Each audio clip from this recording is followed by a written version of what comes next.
Le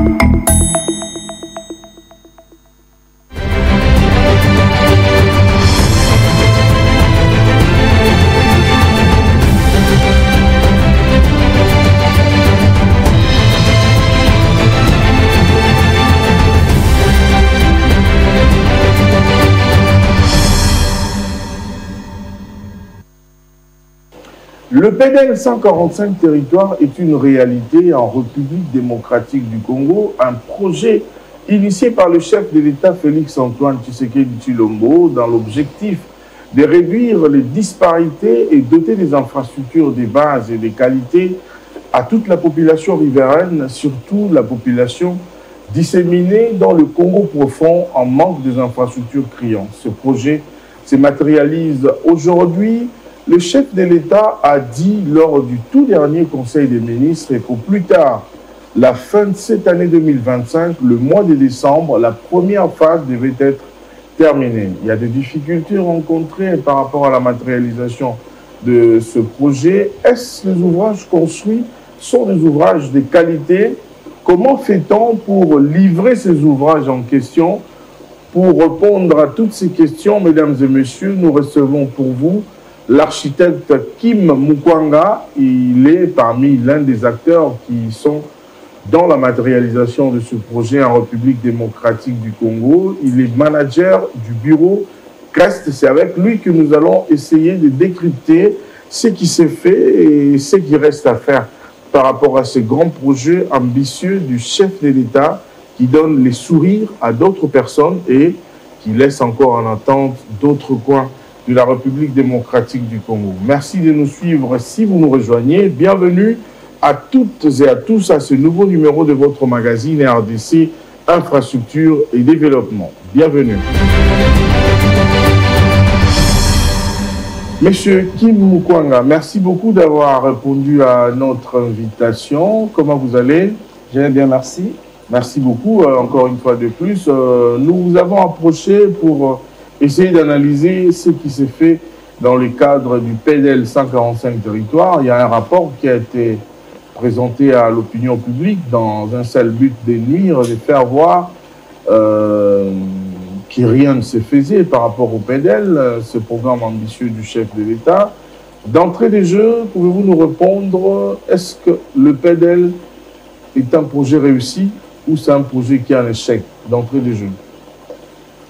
D'entrée de jeu, je vais dire que c'est un projet qui réussit, c'est un projet réussi. Et comme tout projet, il y a les points forts et il y a aussi les points faibles. Dans son exécution, il faut évaluer. Donc, on a lancé le projet de PDL 145 territoires pour répondre à un besoin. Les besoins d'éducation, les besoins de santé et les besoins de l'administration territoriale. Et en ce qui concerne la partie où nous sommes en train d'expertiser sous la coordination de la CFF, nous pouvons dire que c'est un projet réussi quand même qu'il y a eu certaines difficultés que nous avons pu surmonter dans le temps et actuellement nous sommes pratiquement dans les 90% globalement de l'exécution physique de tous ces projets-là. Quand vous parlez de 90% d'exécution physique, c'est-à-dire que vous avez fait 90% déjà des travaux, il reste 10%. Bien sûr, donc je parais avec plus de précision dans les territoires où nous avions eu la responsabilité, bien sûr, d'assurer la mission de suivi et contrôle technique des ouvrages qui sont en train d'être exécutés. Donc, le site de la province du Congo et du Kindu. Donc, au niveau de la province du Congo, la CFF avait 179 sites à exécuter et dans la province du Kindu, nous avons 80 sites à exécuter. Donc, dans tous ces projets-là, nous avons déjà réceptionné, n'est-ce pas? Dans le cas de 90%, j'explique pourquoi il parle de 90%. Parce que nous avons, par exemple, dans le Kindu, 80 sites exécutés. Il y a des territoires où nous avons complètement réceptionné à 100%. Par exemple, dans le Kindu, nous avons déjà clôturé la réception au niveau du territoire de Boulungu. La réception provisoire a déjà eu lieu et actuellement, nous sommes pratiquement à 4-5 mois de la réception définitive. Et au niveau de la province du Congo, nous avons déjà réceptionné provisoirement l'infrastructure au niveau du territoire de Kenge. Et il y a certains projets certains sites qui sont en cours de réception. Et nous sommes en train de maximiser les efforts pour que la plupart des infrastructures scolaires soient réceptionnées avant la rentrée scolaire qui va intervenir au mois de septembre ici. Donc quand je parle de 90%, ça veut dire qu'il y a ceux dans une province qui sont exécutés à 100%, il y a d'autres qui sont exécutés à 80%, 90%, mais là quand on faisait la moyenne, nous trouvons maintenant ces taux de 90%. Voilà un peu l'expression que donne à ce stade ici. Le chef de l'État, lors du tout dernier Conseil des ministres, a demandé, a instruit qu'au plus tard, la fin de cette année 2025, le mois de décembre, que la première phase puisse se terminer. J'aimerais demander à la réalisation de nous proposer cet extrait du compte rendu suivant cet élément et on se retrouve juste après. Le président de la République a tenu à rappeler que le programme de développement local de 145 territoires, PDL 145T en sigle, incarne la vision d'un développement à la base équitable, inclusif et durable, tel qu'il a toujours voulu. Ce programme, sans précédent, par son envergure et sa portée sociale, vise à corriger les inégalités historiques entre les milieux urbains et ruraux et à ancrer durablement la présence de l'État dans tous les territoires de notre pays. Dans la phase 1, le PDL 145T a porté prioritairement sur la construction des écoles, des centres de santé et de bâtiments administratifs dans l'ensemble du territoire de la République. Ces infrastructures sont appelées à transformer profondément la vie quotidienne de nos populations. Pour le président de la République, tous les ouvrages prévus dans cette première phase doivent être livrés au plus tard le 31 décembre 2025. Cet échéancier avait été clairement réaffirmé parmi les résolutions de la 12e session de la conférence des gouverneurs de province, où il avait été pris la décision de mettre fin à la première phase du programme à la date précitée. Cependant, à l'analyse des taux de réalisation actuels, il apparaît que certains retards pourraient compromettre le respect des délais si des mesures correctives immédiates ne sont pas prises. Le succès de cette première phase est capital pour la crédibilité du programme, mais surtout pour la confiance de nos concitoyens dans la capacité de l'État à transformer concrètement leur vécu quotidien. Il est donc impératif que la parole donnée devienne un acte accompli. En vue d'assurer la stricte mise en œuvre des engagements pris, le président de la République a engagé la première ministre, en sa qualité de coordonnatrice de l'action gouvernementale, de mobiliser sans délai l'ensemble des ministres concernés, au premier rang desquels le vice-premier ministre, ministre du Plan et de la coordination de l'aide au développement, afin de mettre toutes les batteries en marche pour que tous les ouvrages de la phase 1 soient complètement achevés et livrés dans les délais impartis, soit au plus tard le 31 décembre 2025. Il est attendu, sous l'encadrement du vice-premier ministre, ministre de l'Intérieur, Sécurité, décentralisation et affaires coutumières, que chaque gouverneur de province s'implique personnellement aux côtés des agences d'exécution pour accélérer les travaux restants et lever tous les goulots d'étranglement identifiés. Un rapport d'étape d'évaluation détaillé sera présenté dans 60 jours au sein d'un conseil des ministres restreint. Vous venez de suivre M. Kim Mukwanga par rapport à la fin de cette première phase. Est-ce que nous pouvons dire qu'à la rentrée scolaire prochaine, qui est au mois de septembre, la plupart des écoles seront déjà mises à la disposition des populations de cette partie de la République? Bien sûr, à ce qui concerne, bien sûr, là où nous travaillons, dans les points les plus lourds. Donc, la plupart des infrastructures sont déjà autour de 90%. Il y a certainement certaines difficultés, généralement dans les territoires de Kasson-Lunda et Kaemba, mais les efforts sont fournis pour que nous puissions achever tous ces travaux-là dans les délais impartis qui a été accordé. Il y a un rapport du CREFDEL qui a fait allusion à la mauvaise qualité du travail que vous avez fait, à la lenteur des travaux, à la surfacturation. En ce qui concerne d'abord la qualité des travaux, est-ce que vous pouvez nous rassurer que ces infrastructures, parce que vous êtes de la mission de contrôle, que je sache, la mission de contrôle a pour rôle de contrôler la qualité des travaux. Expliquez-nous un peu de la qualité des travaux que vous avez fait dans ces différents coins de la République. Bon, comme vous venez de le dire, c'est que nous sommes recrutés effectivement pour concrétiser les besoins qui sont exprimés par le maître d'ouvrage. Le maître d'ouvrage qui est le gouvernement de la République, qui donne la responsabilité aux agences locales d'exécution, le maître d'ouvrage délégué. Dans notre cas précis, nous travaillons avec la CFF. La cellule d'exécution et de financement en faveur des États fragiles. Alors, quelle est la mission qui nous est donnée? Parce qu'on doit bien comprendre, parce qu'on parle de la qualité, ce n'est pas la fin qu'on voit la qualité. La qualité, c'est dès le départ.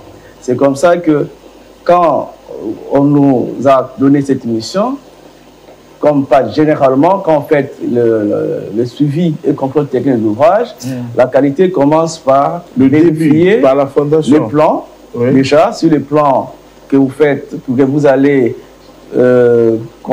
suivre, sont conformes. Bien, l'entreprise travaille avec les plans qui sont conformes, qui sont validés par les parties.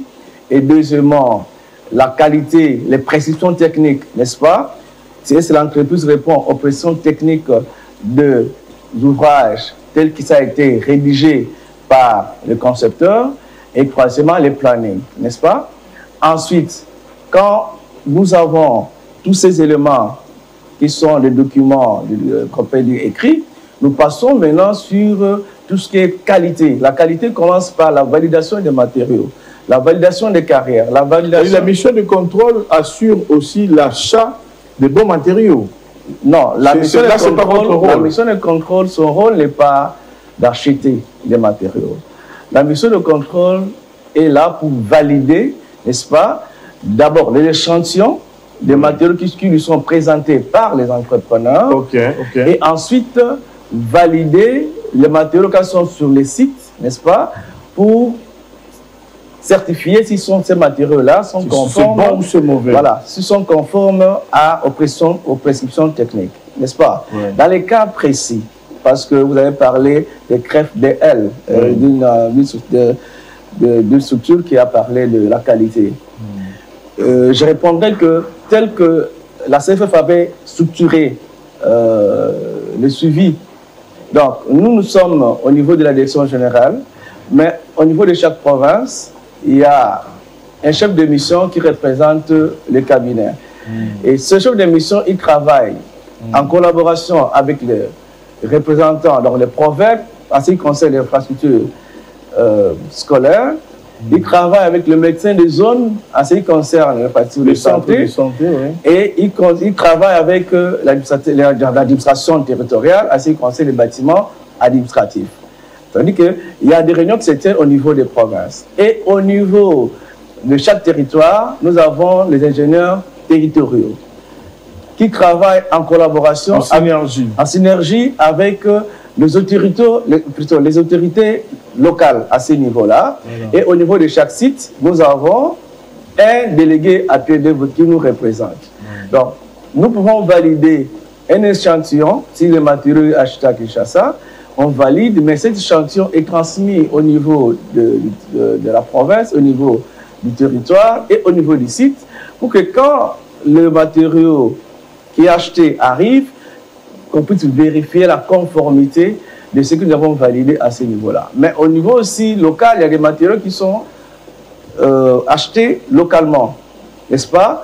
Au niveau, s'il y a des carrières, c'est le dépôt qui est là, c'est lui qui valide. Quand on parle des sables, les graviers, les bois qui sont achetés localement, ça sont validés directement sur les sites. Donc, la qualité est déjà, on valide la qualité dès la jeunesse du projet, en termes d'abord de la validation des plans, ensuite les pressions techniques, la norme qui est rédigée pour que les travaux soient exécutés conformément à cette réglementation-là. Et ensuite, dans le suivi, nous essayons de vérifier, n'est-ce pas, si l'entreprise, par rapport, bien l'entrepreneur, par rapport à ce qu'il est en train d'exécuter, est conforme à la réglementation, est conforme aux normes.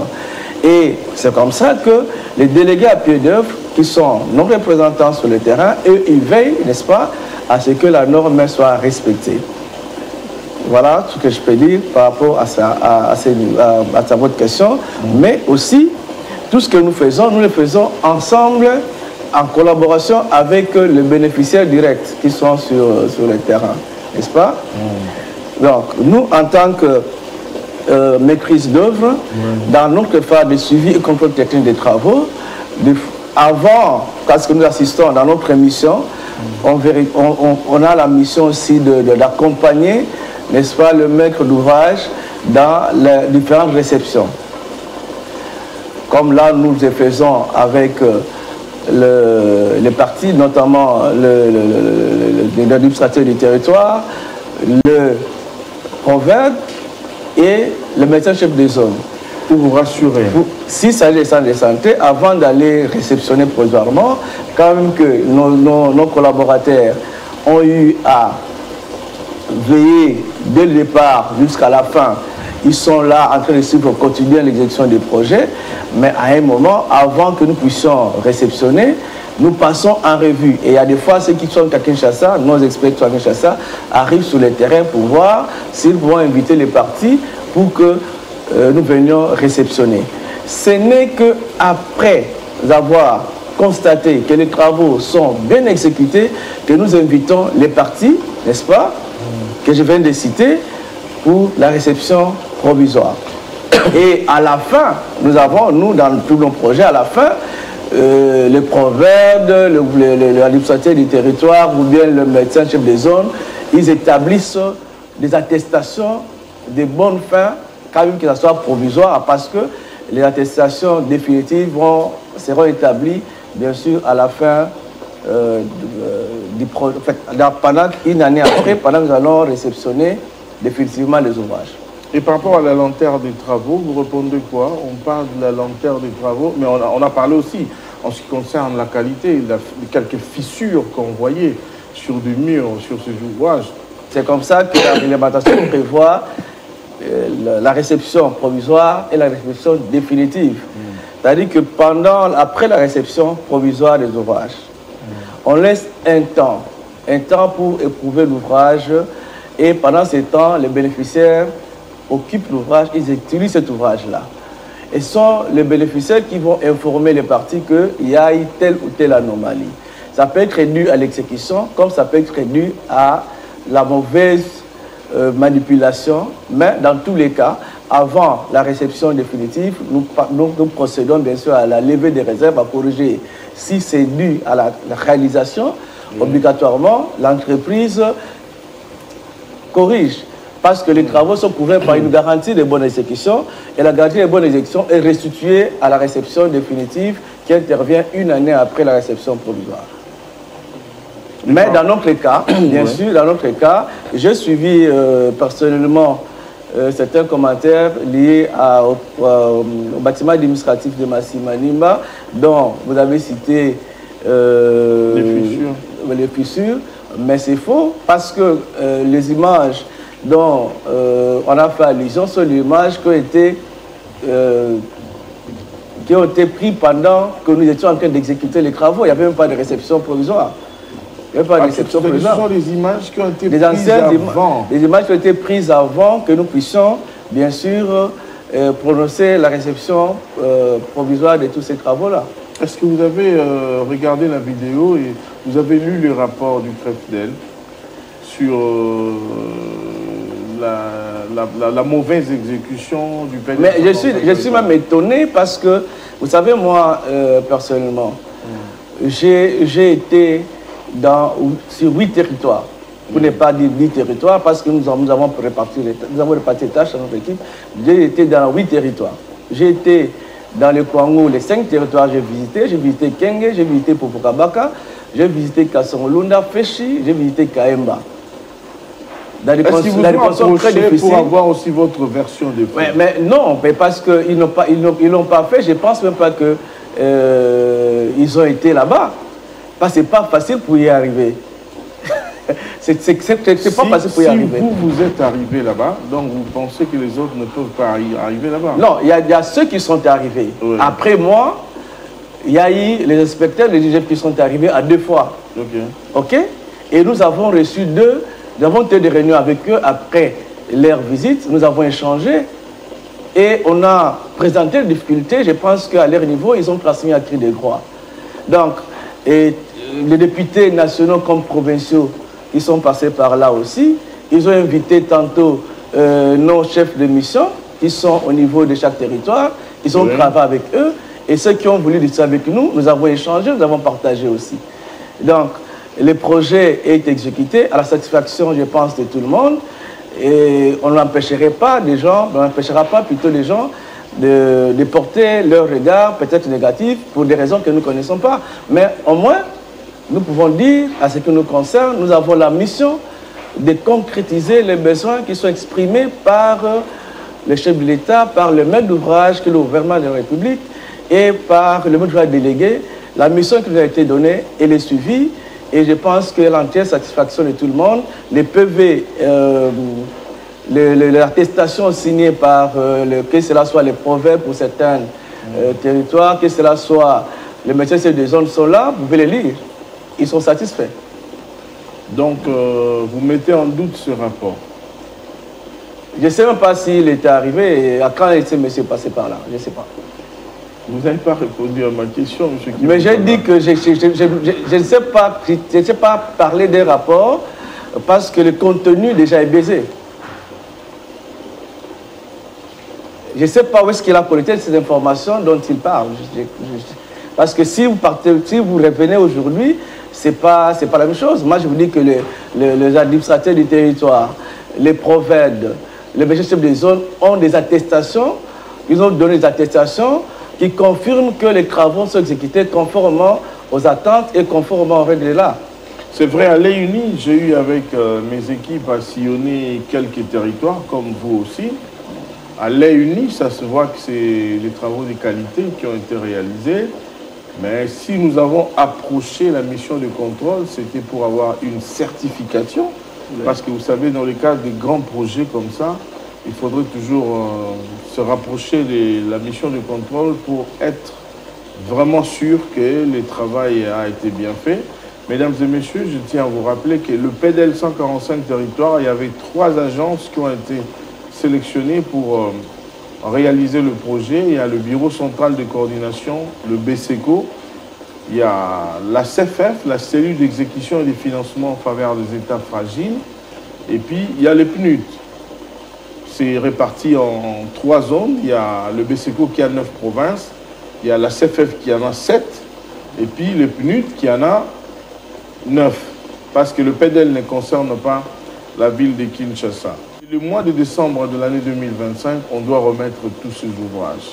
Quelles sont les difficultés que vous avez rencontrées aujourd'hui pour arriver là où nous sommes aujourd'hui? Est-ce qu'on peut espérer? Avant de répondre à cette question, parce qu'il y avait une sous-question que j'avais posée, oui, liée à...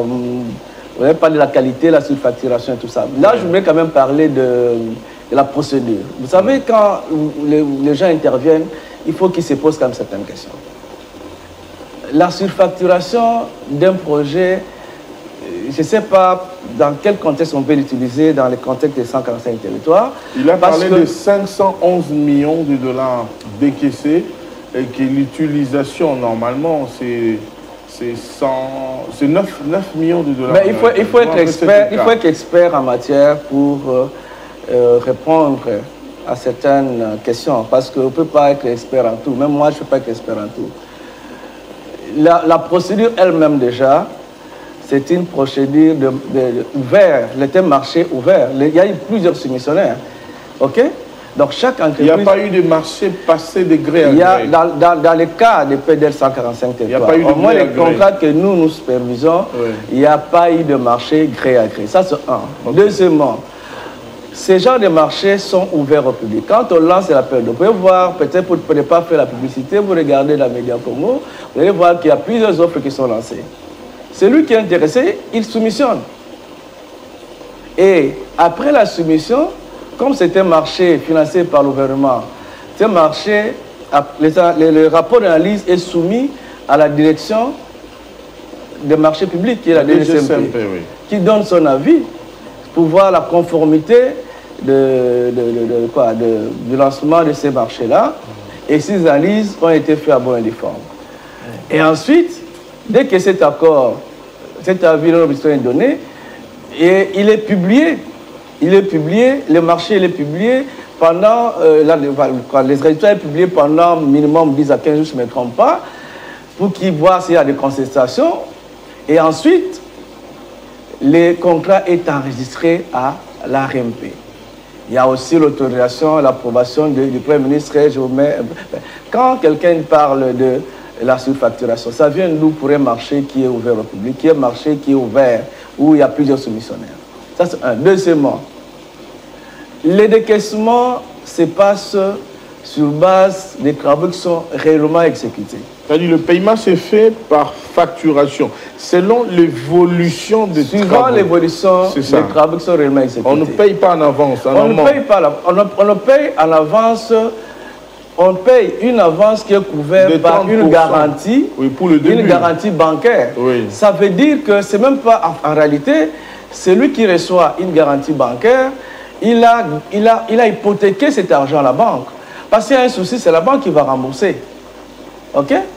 Ça veut dire que le paiement, oui, le paiement de ces projets-là, en ce qui concerne les entreprises, ne se fait pas en avance en réalité. Ce sont des paiements qui se font au prorata de ce qui est exécuté, suivant le décompte qui est présenté, vérifié par les parties. Oui. Ouais, vous travaillez, on vous paye. Sur base de l'évolution, mais aussi sur base de ce qui est réellement exécuté, couvert par des décomptes qui sont contresignés entre parties. Mais c'est là que la mission de contrôle entre aussi en danse. Parce que si vous ne validez pas les factures, l'entreprise n'est pas payée. Oui, mais la validation, là, c'est fait. Je vous ai présenté la structuration, l'organisation mise en place pour veiller à ce que les travaux soient bien exécutés et soient exécutés conformément aux normes. Conformité. Maintenant, vous avez, quand même en termes de facturation, la facturation ne commence pas au niveau de la direction générale. La facturation commence au site. C'est les délégués à pied d'œuvre qui relèvent les quantités contradictoirement avec les chefs de chantier de l'entreprise. Ici, c'est ce que nous appelons dans le jargon de construction les attachements. Et après, ils présentent ce qu'on appelle un décompte, n'est-ce pas? Ce décompte est vérifié, il peut y avoir des erreurs. Quand le délégué à PDV finit son décompte, il transmet au niveau de son chef qui est le gérant territorial. Parce qu'au niveau de chaque territoire, nous avons un représentant qui veille sur les différents sites qui sont dans son territoire. Et ensuite, quand il finit, il transmet le compte au niveau du chef de mission. Ce n'est qu'après la vérification de toutes ces étapes qu'on transmet maintenant, partout il y a Parafona, si on a validé, qu'on transmet comme les paiements qui fait à Kinshasa, qu'on transmet à notre niveau pour la dernière vérification, validation, et on transmet maintenant au maître d'ouvrage délégué pour la vérification et paiement. Même à ce niveau-là aussi. Oui. À ce niveau-là aussi, les chargés de projet qui vérifient. Ils peuvent dire que non, nous avons constaté qu'il y a telle erreur. Et le paiement ne peut se faire qu'après toutes ces vérifications-là. Donc, il y a une traçabilité d'informations, il y a une traçabilité dans la communication d'informations et il y a une transparence dans une transparence plutôt dans l'information telle qu'elle est traitée.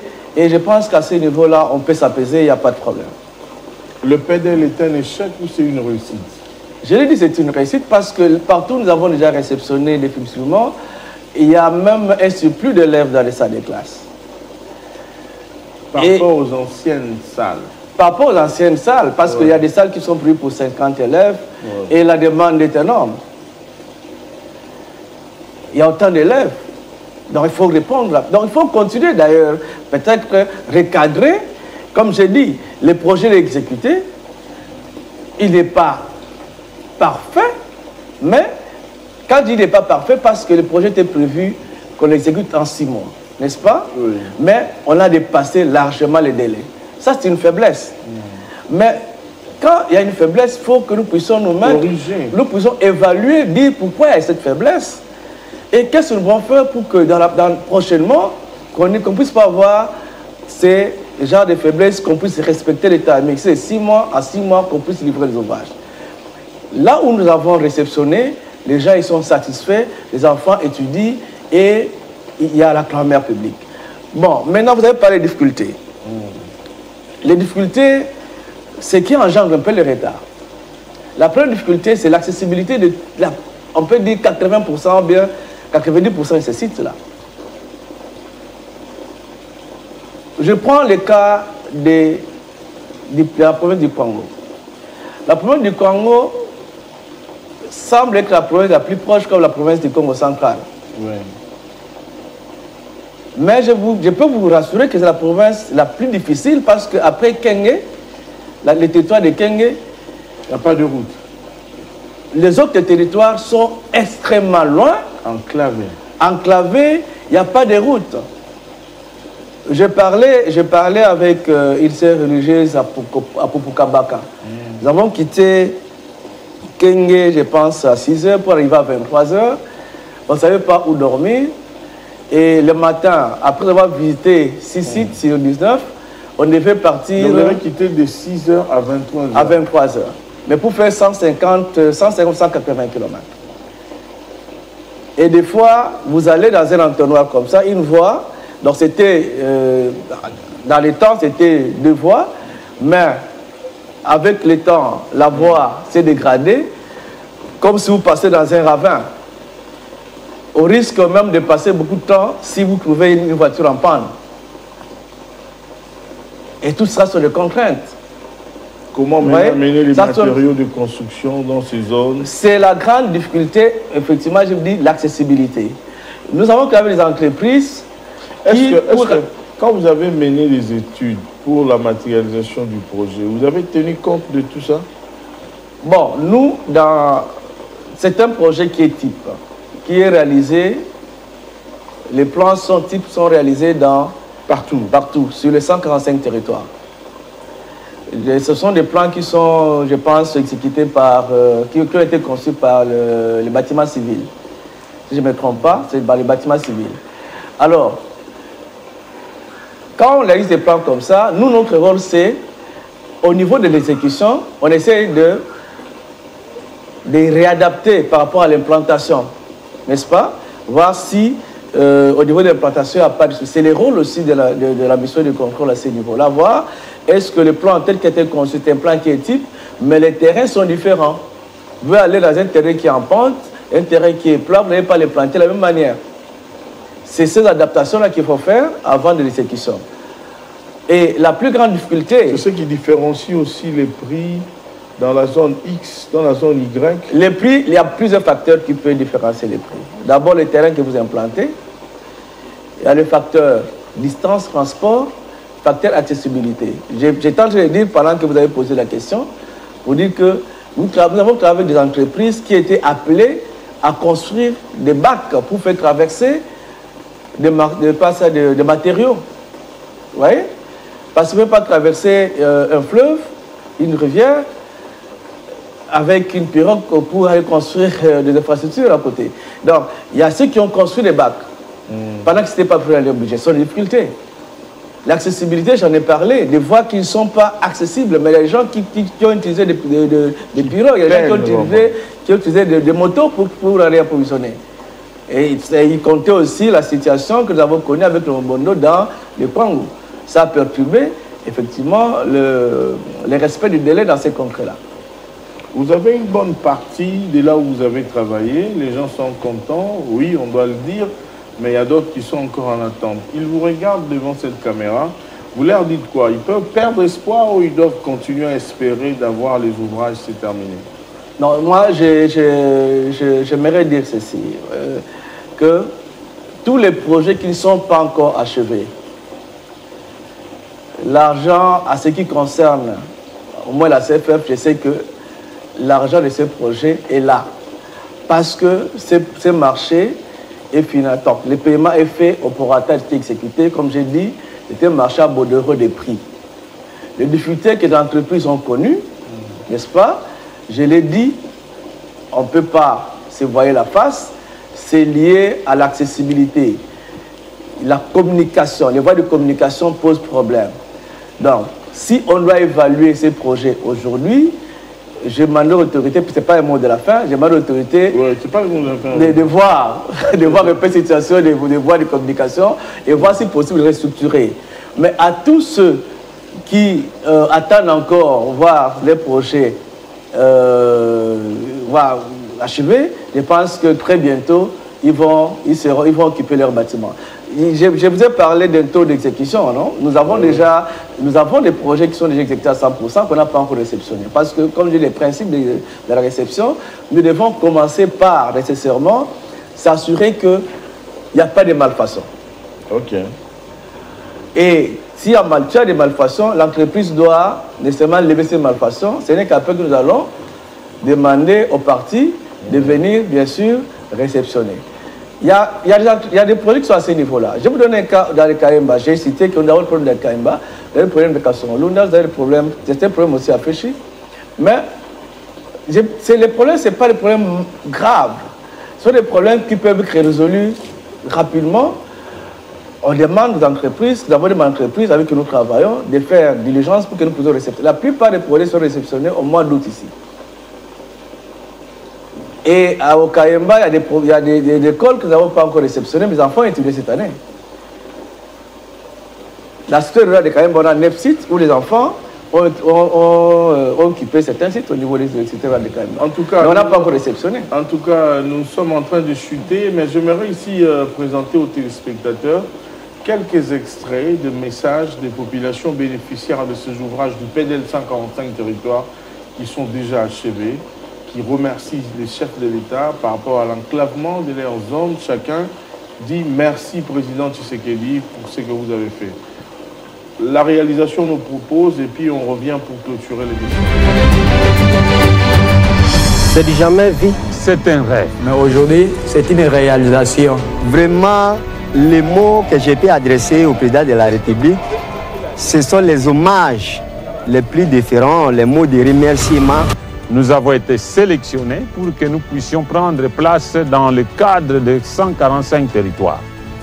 Alors, pour nous, quand nous avons eu l'information que l'école était sélectionnée, c'était de la joie. D'abord, je lui dis grand merci, parce que c'est grâce à lui que nous avons ces beaux bâtiments. Ni était lui, sinon nous continuons toujours à croupir dans la misère. En tout cas, nous sommes très contents, surtout les enseignants de l'EP1 locaux sont très contents, puisque on était dans un bâtiment là, je ne sais comment qualifier ce bâtiment là, on allait même risquer la mort à cause de ce mauvais bâtiment que vous voyez peut-être à 100 mètres. Maintenant, nous sommes très contents d'avoir le nouveau bâtiment. D'ailleurs, les jours qu'on a commencé à construire, nous dansons avec les enfants, on criait. Tout le monde est étonné. D'ailleurs, depuis que vous êtes arrivés, vous voyez, la population est attirée.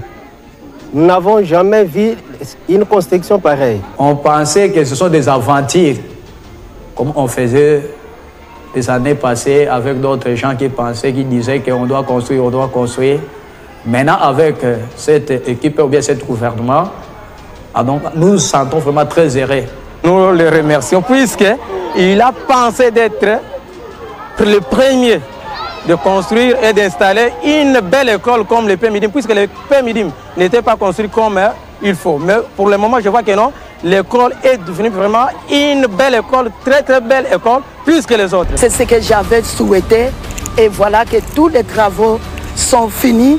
Je remercie grandement son Excellence, Monsieur le Président, Antoine Tshisekedi Tshilombo d'avoir songé à mon école, qu'il puisse avoir une longue vie. Nous sommes dans un bâtiment bien équipé, dans des conditions de bons administrateurs, et nous-mêmes nous sentons, nous sommes obligés de rendre au chef de l'État un bon travail qui doit mériter pour que notre territoire ou d'autres territoires qu'on a construits de ces mêmes bâtiments puissent aussi voir que l'administration fonctionne. Je dis à Fathi Béton que Dieu le bénisse, qu'il le soutienne. C'est vraiment ce fils pays. Nous voyons qu'il a un souci pour son pays. Nous voyons avec des...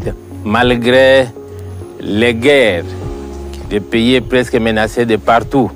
Mais quand il commence à réaliser des œuvres comme ça, nous voyons vraiment un sentiment d'un patriote qui a conscience de travailler pour son pays. 12 écoles, 3 centres de santé et un bâtiment administratif avec des normes et des qualités. Vraiment, je remercie le chef de l'État là où il est, qu'il trouve vraiment notre expression de considération. La population ne vaut que son attachement indéfectible au chef de l'État. Monsieur Kim Mukwanga, vous venez de suivre la joie des l'HCC qui ont bénéficié. Le chef de l'État est en face de vous, il vous reçoit. En 2 minutes, vous lui dites quoi par rapport à non seulement ce projet, mais par rapport aux attentes des populations en ce qui concerne la reconstruction de la République. Regardez votre caméra. Vous lui dites quoi? Je dirais au chef de l'État que la population est satisfaite et il y a encore des efforts à fournir parce qu'il y a un problème d'accessibilité de beaucoup de sites. Et, les projets de voies des secteurs agricoles seraient quand même la bienvenue pour permettre quand même la communication, l'interconnexion de tous ces territoires-là. Et aussi, on a construit certaines écoles, les besoins restent.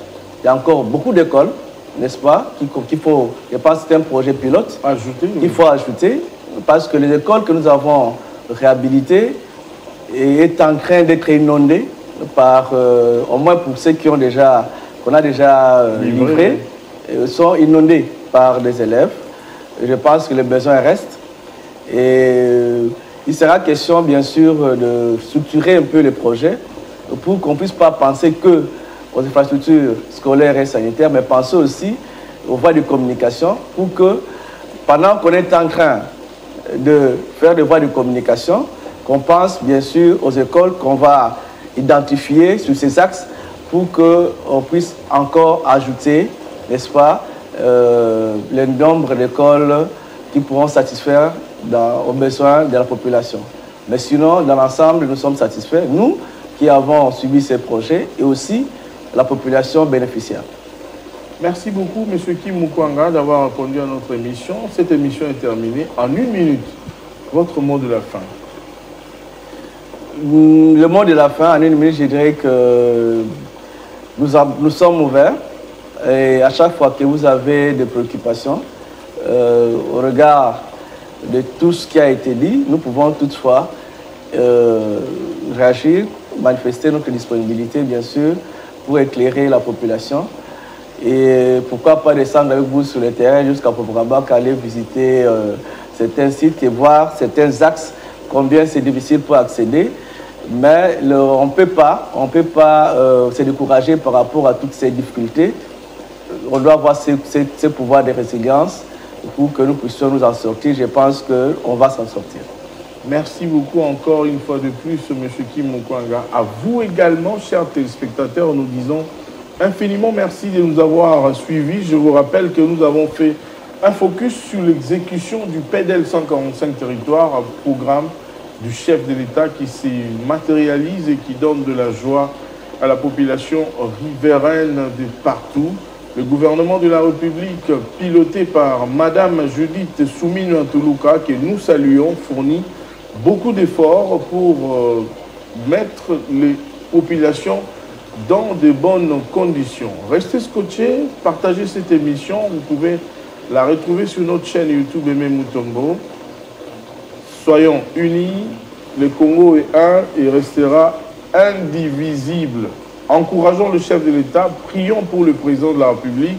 Regardez les efforts qu'il est en train de fournir et de faire dans le secteur de la diplomatie, même dans le secteur spirituel pour la RDC.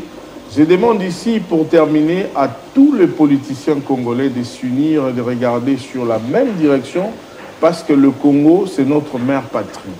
On se retrouve au prochain numéro. Au revoir et à bientôt.